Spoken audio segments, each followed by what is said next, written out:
In the 10 years that I've been in the coaching industry, I have seen a lot of different conversations and discussions and maybe, let's say, arguments about what makes somebody a credible coach. And people have some different opinions, but today I want to analyze the two main camps that I see people talking about that they believe make somebody credible and why, in actual fact, neither of them do. And also give you the number one metric that you really should be looking at to qualify whether somebody is really a credible coach or not. And by credible, meaning that they're actually somebody who can literally help you. So stay tuned. This is coming right up. Welcome to She's the Business Podcast. I am your host, Jessica Osborne. I'm a ex-corporate marketing girl and now business coach. For the last decade, I have been helping other women, coaches and service providers to position themselves as distinctly different in their market, in their niche, so that they're seen as somebody with authority, able to attract high quality clients. And ultimately, I help them to define and design their business in a way that enables them to work on their own terms in the hours that they want to work and have the lifestyle, the flexibility that they need for their ideal life. This podcast is made by women for women. I share with you a number of experts who bring their stories and strategies across mindset, business strategy, marketing, health, wealth, wellness, energetics, all the things that you need as the owner of your own business to truly succeed in this endeavor. This is your weekly dose of motivation and inspiration. Okay, now back to today's episode. Yes, we're talking about the coaching industry and the discussions that seem to crop up around every 6 months or so.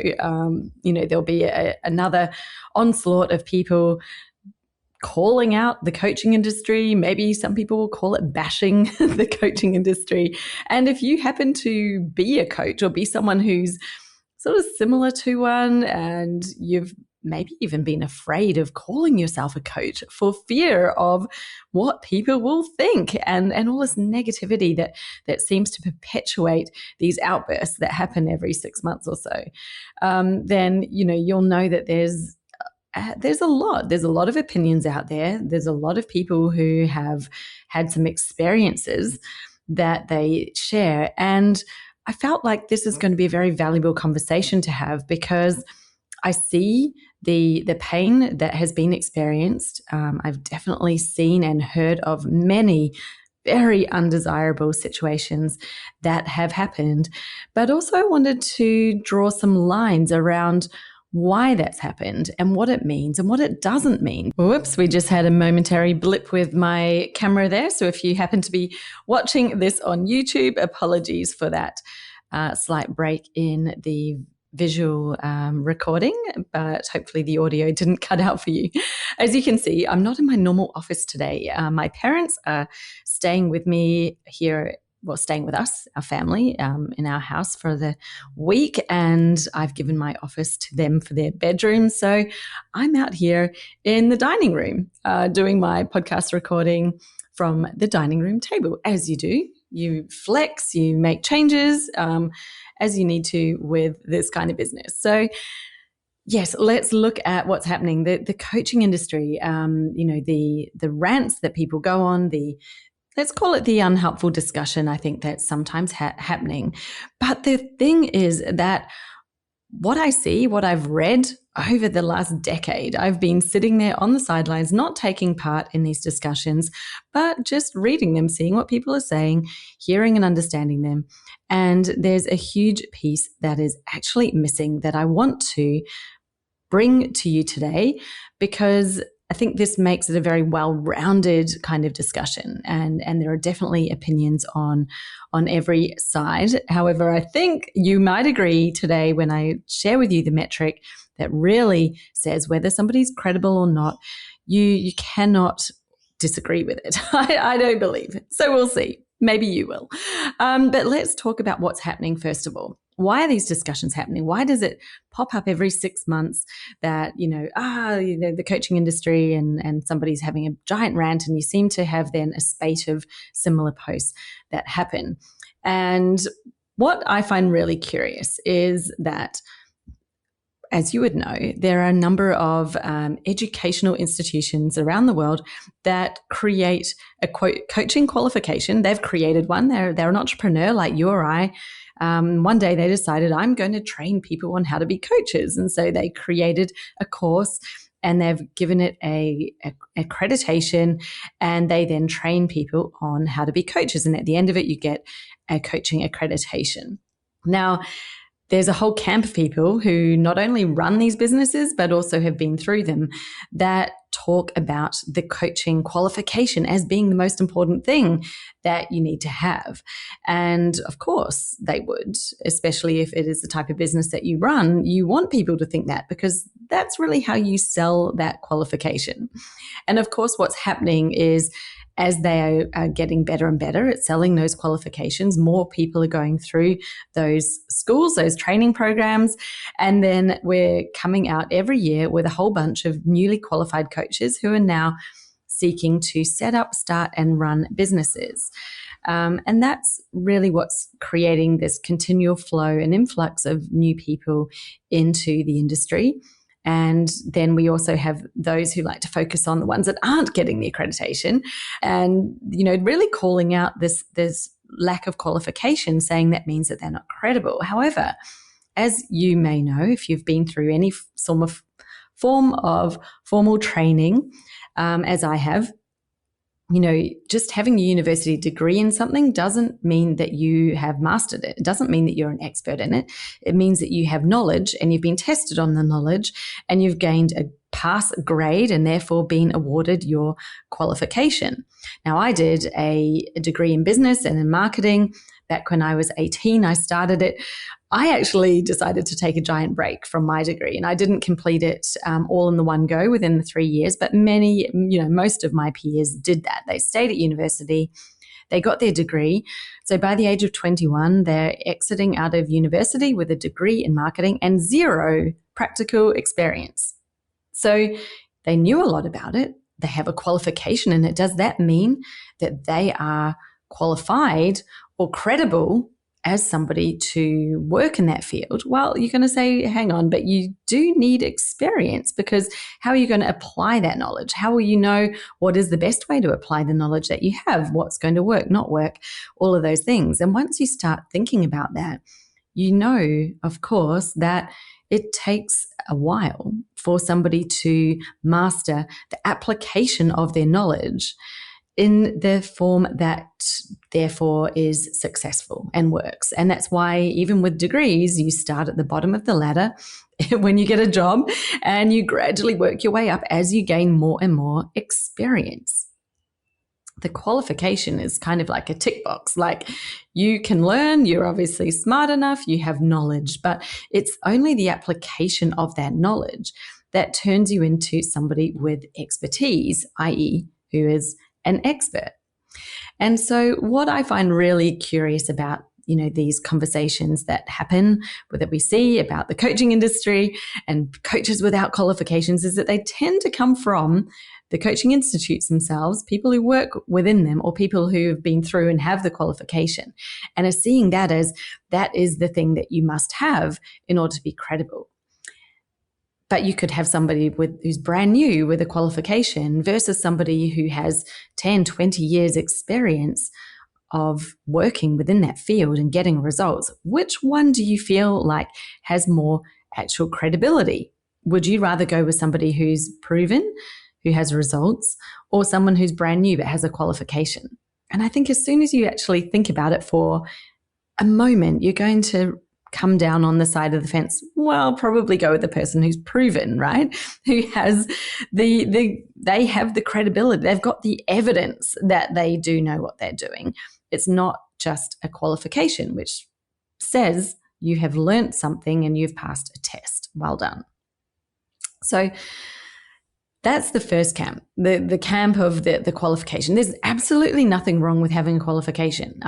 As I said, I have a degree. I have always been somebody who focuses on learning and continual learning in my life. I've got a number of different qualifications that I've had throughout my life. Any new area that I'm going into, I have gone and got a certificate or done a course or a program and gained the knowledge. However, it's what you do with it next that really counts, right? So that is the first camp. The second camp of people that are often online, talking about the coaching industry and calling people out, the camp that discuss the coach's own results. So there'll be people on both sides of this fence. They're the people that say the coach has to have the results themselves. They've got to have a 7-figure business in order to be able to coach people who want a 7-figure business. And then there'll be the ones who say that's ridiculous. The coach doesn't need any experience of, or they don't need the results themselves in order to be a great coach. And, I've looked at both sides of this argument and I can see the logic on both. They both make sense. When you think about it for a moment, when you look at sports, because I think that's always easy to imagine, the number one tennis player in the world has a coach. Often that coach has never been a number one tennis player in the world. They probably have been a good tennis player, as in they have learnt some skills, but they've never reached that level. Yet they are a great coach. And they are therefore credible and qualified to coach somebody who is at that level without having been there themselves. Nobody thinks that's strange. And you look at that across every sport. Look at that in swimming. Look at that in football, in netball, basketball, anything that people are doing. The coach doesn't necessarily, and often hasn't ever been at the level of the person who they're coaching. But that doesn't mean that they're not credible, right? So the same applies to other types of coaching. In business, in life, somebody can be a fantastic coach. They don't necessarily need to have achieved a certain level of revenue in their business to prove that they're a great coach. That doesn't actually prove anything. That proves that they have been able to implement a strategy in their own business. And this brings me to, I think, one of the biggest misconceptions that is out there right now, and something that a lot of there are a group of coaches that basically pin their entire marketing on their own results. But these are the ones who will show you how to do exactly what they did, as in, here's my method. And they're giving you something that they think you can pick up and insert into your own business and have the same result. But when you have been in this industry as long as I have, or longer, it's been a decade I've been watching this, and very rarely, I would have to say it's extremely unlikely you can pick up someone else's system, model, process, put it into your own business, and it works the same for you. It almost never happens. And so many people have been burnt by this that they get really frustrated. And then they go online and, they usually talk about some other reason as to why this hasn't worked. And they tend to, really lose trust with the coaching industry as a whole. But this is not how a lot of people run their programs. It's just one type of person, because that's the experience that they have. That may be the only experience that they have. So they're leveraging it in a way to sell it. Now, that's not everybody. That's not how most people do it. So there's nothing wrong with it. And there can be times where somebody has a really great process that actually can be, for the most part, let's say, modeled into your own business. But where they're really going to come into their own, where they're going to find the success factor, is where they show people how they created it and how to modify it to suit their own situation. I'm a really firm, I'm not going to say believer, but I know that there are no two people the same. Therefore, there are no two businesses exactly the same. Picking up somebody else's thing and literally trying to be the same person with the same process, the same model is just, it is such a hard ask, and it does not work. It really very rarely produces positive results. It may produce a result, especially if you've got zero. Yeah, it will get you a few steps down the track. But you're going to then find this isn't exactly what I need. It's not working for me. It's not working for my ideal clients. There's so many aspects of it that would need to be adjusted and different. So the mark of a great coach who is teaching something like that, a process that they've used themselves, is that they have mastered it in the way that they understand how they built it. It didn't just happen by accident or by surprise, like, oh, I've had a reel go viral. Now I'm going to teach people how to have viral reels, and they actually can't replicate it, because if they didn't know what goes into it, then you can't teach someone else how to create it. Right? So one of the things that you can look for is this something that's happened by accident, or have they been able to replicate it again and again? If they've been able to replicate it, they're going to understand what the ingredients are that they used. And therefore, the next phase is, can they then transfer that information, that understanding, that knowledge to somebody else, adapt it for the other person's, yours if it's you, adapt it for your situation, and have you therefore achieve a similar result. Now, that's a whole nother test that a lot of coaches who have not done before they've started selling their solution, right? Which brings me to, I'm kind of beating around it at the moment, but here is the one that people don't talk about, which like always really bamboozles me, surprises me, why nobody is talking about it. It is basically the only sure way of knowing whether a coach is credible, whether they're going to be able to get you the results, is if they have proof of client results. If they have been able to get results for their clients, that shows, and be able to do it multiple times, obviously, not just once, because that could be a fluke, but if they've been able to produce great results for their clients time and time again, then you know that, okay, this is somebody who not only has the knowledge, they've not only mastered it to the degree that they need to in order to be able to teach it to somebody, but they are also really adept at transferring that knowledge to somebody else, helping them apply it and getting great results. So it shows not only, that they're able to understand it, they have the knowledge, the expertise themselves, but it's the transference of it. It's the ability to be able to have somebody take the right steps forward and achieve the results that makes somebody a great coach. Now, I know that you might be listening thinking, but that means you're a teacher and teaching is different to coaching. Yes, 100% agree.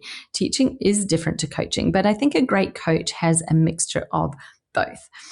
They not only teach you what you need to know, fill the gap of knowledge that's currently missing, but then they're also helping you to apply that knowledge by coaching you through, helping you see what's in your way, helping you navigate the obstacles, see what's in your blind spot, remove the barriers that are blocking you. And if they are really great, they're not going to be telling you what to do. They're going to be guiding your decisions, your questions, and your answers and solutions. And that's why I say it's really important that they haven't just got results for themselves, that they have had results for other people. Now, some coaches may have had much better results for other people than they've ever had for themselves.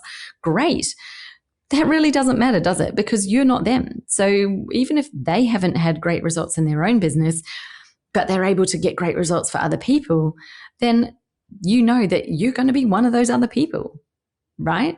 It's the same with your clients and same with you. If you're feeling like, well, I'm not credible enough because I haven't got to X stage in my own business, like that really doesn't and shouldn't matter to somebody. What should matter is, what results have you been able to help other people get? That is the mark of a fantastic coach. Now, let's talk for a minute about teaching versus coaching, because, that's a whole nother chat that comes up, isn't it? Another argument. There are some people out there that form the opinion that a coach doesn't need to have any knowledge or expertise in an area. If they're a great coach, they can coach somebody through. And I disagree with that on many levels. Firstly, I would never go out there and decide I'm going to coach people on how to play basketball, having never played it myself. I know a little bit about the game. I've watched it, on occasion, but I don't know anything in terms of the strategies, the tactics, the fine tuning of the technique and the skills. I would never even assume that I could go and coach somebody because I know coaching techniques. That is fairly ridiculous. I think this is something that comes out of a lot of these coaching institutes, because they're trying to make their students feel like it doesn't matter, you can do anything that you want to do. You don't have to be the number one expert in the world to be able to coach someone through. And absolutely, you don't need to, but you do need to have expertise. You shouldn't be coaching someone on something that you have no expertise in yourself. If you don't have the expertise, go and get it and then coach people through it. So you can get expertise in the subject matter area by learning it, by doing it yourself. They're the two things. You're going to gain the knowledge and then you're going to apply the knowledge and gain the experience of actually doing it. Because as you would know, reading a book on riding a bike is totally different to the feeling of riding a bike. So you kind of need to do both. Maybe you never read a book on it. You don't need to once you've felt it. But the most important part of it is the actual doing of it. That's the only way you're going to be able to truly be able to coach somebody on how to ride it. And it's a great example because you can't ride a bike for someone. You can't literally do it for them. You give them a bike, you can transfer knowledge, you can transfer the information, but it's when they're on the bike and they're experiencing it. If you've been able to experience it yourself, you're going to be far more skilled and have the tools necessary to help somebody through the struggles that they're having and be able to pinpoint it really quickly, because you're going to look at them straight away and say, well, I can see that you're having trouble with your balance, or you're having trouble with where your weight is being distributed on the bike is making it harder for you. There are basic things that you would be able to see because you understand what it feels like when you ride a bike, having ridden one yourself. So I hope that analogy is making sense for you, and that we're understanding the difference between teaching and coaching, and we're understanding the difference of credibility. And now the qualification, that is a much lower form of credibility than client results. Your own results are a much lower form of credibility than client results. Therefore, the one that we really should be talking about the most, the one that we should be focused on, the one that we should be not only trying to get more of, but also be sharing more about are client results. The results that you've been able to get for your clients. That is the proof that you're good at what you do. Qualifications don't mean anything if you are actually terrible at coaching people. If you cannot transfer that information to someone else, have them understand it, be able to apply it in the right way, then it doesn't matter how many qualifications you have. It's the application of it that really, really counts. And I hope that's been useful for you. I hope that this has maybe thrown some new perspectives into this discussion. I hope now when you see the next post where it's, they're talking about people who must have a qualification or people who must have the results themselves, you can sit there and think, yeah, well, neither of them are as important as the results they have for clients. And that you should definitely be weighting your decisions based on the client results first over anything else, and you'll obviously have your own opinion as to how important it is that they have a qualification or that they have a certain specific result in their own business. And, I would have to say, personally, I've worked with many different coaches, and the number one thing that I have found is the results they've had in their own business have had zero impact on me and my business. The various methods that they use, whether they've been qualified in them or not, has not mattered. It's whether they understand how to use them and they're adept at using them, as in they have experience and expertise. Amazing. You can tell when somebody has a lot of experience in it because of the way that they deliver it, the experience that you gain by being in that container with them. And you will know, if you've, like me, and you've been in those places, you will understand and be able to recognize what that is. And I hope as well, having listened this far and been in this conversation, that if you have had one of those experiences that haven't been ideal, that now you're able to see what it was that you got blindsided by with the marketing, what took your focus away from the thing that really mattered, and whether you're therefore able to see what it was that does matter for your future decisions. And thank you for tuning in. I'll be back again next week with another episode of She's the Business Podcast. If you have a moment, please give a rating below, drop down and tick the 5 stars, put that through. I would so appreciate that, as it helps other people to find this podcast and obviously gain more insights and knowledge for their own selves.